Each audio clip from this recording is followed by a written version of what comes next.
Hello guys! So today is Sunday and it's my day off. Kaya gala-gala din tayo pag may time. And I decided to have a brunch dito sa The Beanery, which is located here in SM Olongapo Central. So that is their logo.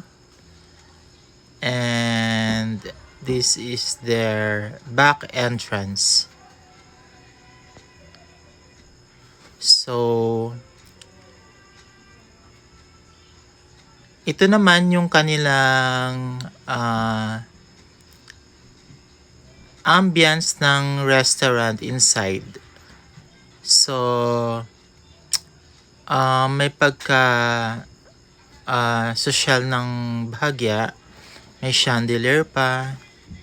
Ayan, madaming customer na kumakain kasi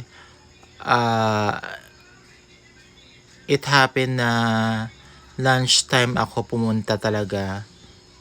Eksaktong 12 p.m. in the afternoon.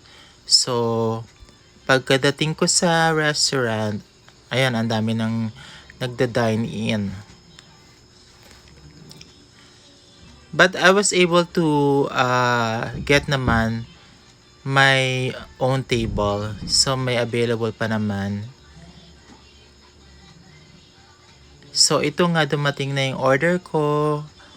Ang in-order ko for lunch is fish fillet with rice and lemonade for my drink.